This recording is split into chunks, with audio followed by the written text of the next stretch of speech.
Hello guys bounce back एक बार से आपका फिर से ड्यू टारगेट कॉमर्स में स्वागत है। मैं अपने बारे में बता दूं, my name is Yadav and मैं आपको यहां पे अब कराने वाला हूं अकाउंट्स का जो हमारा चैप्टर चल रहा था, चैप्टर 7 डबल एंट्री सिस्टम। इसका मैंने फर्स्ट पार्ट बनाया था जिसमें कि मैंने बताया था कि डबल एंट्री सिस्टम में हम कौन कौन से रूल फॉलो करते हैं, जैसे कि पर्सनल, रियल और नॉमिनल, 3 रूल बताए थे और उनका कहाँ कहाँ कैसे कैसे यूज करना है, किस तरीके से यूज होते हैं ट्रांजेक्शन रिकॉर्ड करने के लिए। तो मैंने उसके बारे में A to Z ए से लेकर सब कुछ आपको पूरा पूरा बताया था डिटेल में। अब यहाँ पे हम एक इलस्ट्रेशन करेंगे, यानी एक क्वेश्चन करेंगे कि कौन से अकाउंट्स कहाँ पे आता है, कौन सी ट्रांजेक्शन का कहाँ पे इम्पैक्ट पड़ता है, असर पड़ता है, ठीक है। और इसके बाद हम जानेंगे कि डबल एंट्री के क्या क्या एडवांटेजेस हैं और क्या क्या डिसएडवांटेजेस रहेंगे किसके, डबल एंट्री सिस्टम के। तो डबल एंट्री सिस्टम के एडवांटेजेस एंड डिसएडवांटेजेस भी जानेंगे और यहाँ पे एक इलस्ट्रेशन को सॉल्व करेंगे।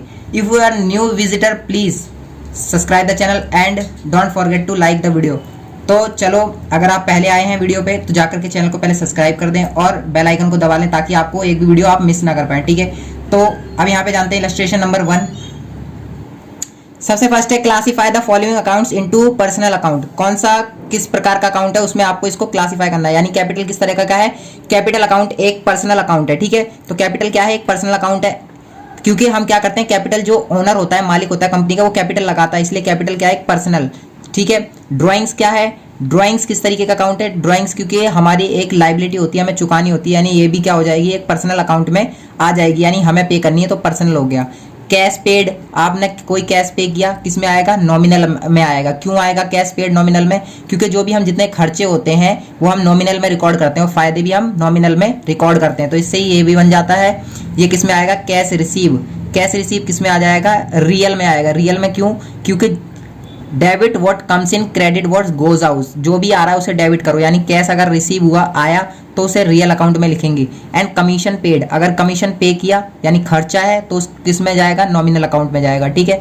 परचेज क्या है, परचेज भी किस में आएगा, परचेज भी आपका रियल अकाउंट में आ जाएगा, ठीक है।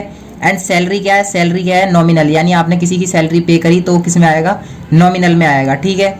इसी प्रकार से सैलरी आउटस्टैंडिंग, अब सैलरी है तो वो नॉमिनल है, लेकिन सैलरी आउटस्टैंडिंग एक पर्सनल अकाउंट है। क्यों है, क्योंकि सैलरी आउटस्टैंडिंग का मतलब होता है कि अभी तक सैलरी आपकी आउटस्टैंडिंग हो चुकी है, आपने पे नहीं करी, ठीक है, देनी बाकी है, दी नहीं है, डेट आ चुकी है, दी नहीं है, ठीक है। अब यहाँ से जानते हैं आगे कि कौन कौन से स्टेजेस, यहाँ पे जानते हैं स्टेजेस कौन कौन से होते हैं डबल एंट्री सिस्टम में। सब हम डबल एंट्री सिस्टम करते समय कौन कौन से स्टेप्स फॉलो करते हैं। सबसे पहले हम क्या करते हैं, आइडेंटिफिकेशन करते हैं, यानी कि आइडेंटिफाई करते हैं ट्रांजैक्शन को, ठीक है। यहाँ पे डायरेक्ट बता रखा है क्योंकि इससे पहले वाले जो चैप्टर्स हैं उनमें बता रखा है कि कौन सा स्टेज पहले आता है, यहाँ पे डायरेक्ट बताया है।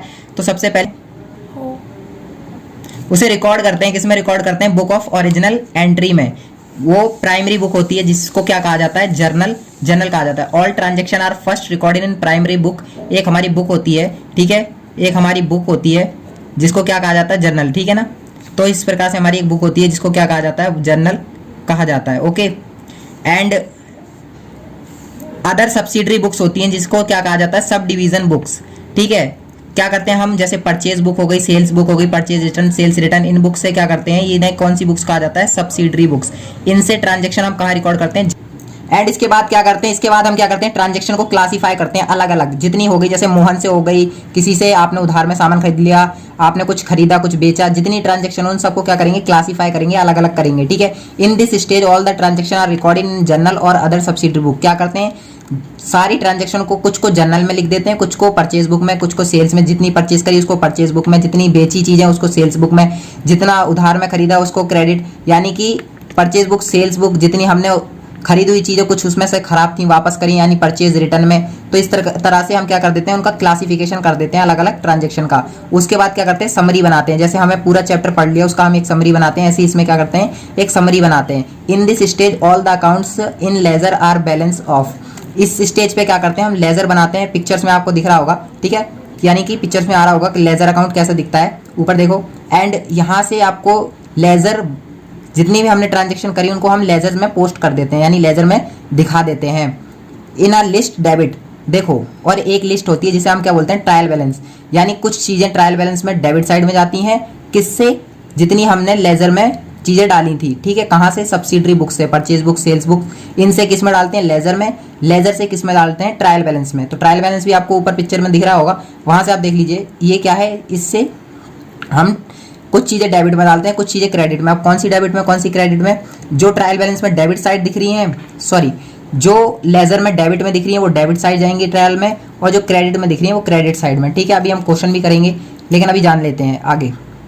तो ये तो थी यहाँ पर स्टेजेस के बाद के कौन कौन से स्टेप्स फॉलो करते हैं। अब बात करते हैं advantages of double entry system, यानी कि ये कैसा है? एक साइंटिफिक सिस्टम होता है डबल एंट्री सिस्टम, यानी कुछ रूल्स पे बेस्ड होता है, जिस रूल्स के अकॉर्डिंग हम सारी एंट्री जर्नल में रिकॉर्ड करते हैं, इसलिए कैसा होता है? साइंटिफिक होता है। दूसरा क्या आता है? Complete record of every transaction. Double entry system में हम नॉमिनल के ट्रांजेक्शन भी रिकॉर्ड करते हैं, रियल के भी, पर्सनल के भी, इसलिए कैसा अकाउंट होता है? एक कंप्लीट रिकॉर्ड होता है, यानी हम कोई सी भी ट्रांजेक्शन छोड़ते नहीं है, उधार की, नगद की, सारी रिकॉर्ड करते हैं, इसलिए कंप्लीट रिकॉर्ड देता है हमें। In double entry system all accounts are divided in 3 parts, ठीक है। जितने भी अकाउंट होते हैं 3 में डिवाइड है, एक रियल, नॉमिनल और पर्सनल, ठीक है। तो इन 3 में होता है। And preparation of trial balance. अब जब आप जर्नल का अकाउंट फॉलो करते हैं, जर्नल एंट्रीज के जरिए करते हैं, तो आपका ट्रायल बैलेंस बनाना इजी हो जाता है, इससे ट्रायल बैलेंस बनाना आसान होता है, ठीक है। And preparation of trading and profit and loss account. And trading account भी बना सकते हो आप, प्रॉफिट एंड लॉस अकाउंट भी बना सकते हो, इसके जरिए बहुत आसान होता है, ठीक है। इसका एक एडवांटेजेस हो जाता है। Knowledge of financial position of business. अब आपकी कंपनी किस पोजीशन पे चल रही है, लेवल हाई है, लो है, खर्चा मतलब कि ज़्यादा नुकसान हो गया, ज़्यादा फायदा हो गया, तो किस पोजीशन पे है वो भी क्या बता देती है आपको, ये चीज़ आपको नॉलेज देती है फाइनेंशियल पोजीशन पता करने में। Ledger possibility of fraud. अब इसमें अगर अब आप रूल के अकॉर्डिंग बनाते हैं कोई भी चीज़, तो उसमें फ्रॉड कम होता है, ठीक है। जितने भी रूल्स है, रूल रेगुलेशन फॉलो करेंगे तो उसमें फ्रॉड की पॉसिबिलिटी कम हो जाती है। And legal approval. इसको लीगली अप्रूव भी मिल चुका है, यानी कि इसको सब जगह कोई भी इसको मना नहीं करेगा कि आपने इसमें रॉन्ग चीज़ कर रखी है, ठीक है। इसलिए इसको सब जगह अप्रूवल भी मिल जाता है। Comparative study. अब आप इसको देख करके आप पिछले साल से इस साल आपको घाटा हुआ है, नुकसान हुआ है, इसलिए आपको कंपेरेटिव स्टडी करने में भी मदद करता है। नेक्स्ट, और ये हेल्प करता है मैनेजमेंट को, जो कंपनी का मैनेजमेंट होता है उसको डिसीजन लेने में कि आगे हमें किस प्रकार से काम करना है, तो डिसीजन लेने में भी हेल्प करता है। Suitable for all type of businesses. जितने भी बिजनेस हैं, चाहे छोटा बिजनेस है, सोल प्रोप्राइटर, चाहे बड़ा बिजनेस है, सब ये डबल एंट्री सिस्टम को फॉलो कर सकते हैं। ज़्यादातर sole proprietor single system follow करते हैं, वो आगे है चैप्टर, इसका एक सेपरेट चैप्टर है। तो disadvantages of double entry system. अब क्या डिसएडवांटेजेस होते हैं? Error of omission. ओमिशन का क्या मतलब होता है? भूल जाना। अब आप हो सकता है आपने जर्नल एंट्री में वो चीज़ रिकॉर्ड करना भूल गए, तो इसका एक क्या है? एरर है, इसकी एक डिसएडवांटेजेस है, यानी error of omission. If a transaction all together unrecorded. आप रिकॉर्ड करना भूल गए in the book of original entry, यानी किसमें? जर्नल में रिकॉर्ड करना भूल गए, ठीक है। And error of commission. अब कमीशन और ओमिशन, कमीशन का क्या मतलब है? आपने रॉन्ग अमाउंट लिख दिया, लिखा तो सही लेकिन रॉन्ग अमाउंट लिख दिया, तो इसमें रॉन्ग अमाउंट लिखा जा सकता है, हो सकता है आपने गलत कर दिया, तो अब आप उसे ठीक कैसे करेंगे? Error of principle. Error of principle का मतलब क्या है? आपने अमाउंट तो करेक्ट लिखा लेकिन आपने साइड गलत कर दी, यानी कि मोहन के में लिखना था, आपने सोहन के में लिख दिया। 500 रुपये का आपने मोहन से सामान खरीदा लेकिन सोहन के में लिख दिया, तो गलत हो गया ना। इसी प्रकार से तो that's it for today's guide. If you like this video please hit the like button, और अगर आप नए हैं तो जाकर चैनल को पहले सबसे जाकर सब्सक्राइब करें ड्यू टारगेट कॉमर्स को, और सपोर्ट करना बिल्कुल भी ना भूलें। Thanks for watching guys.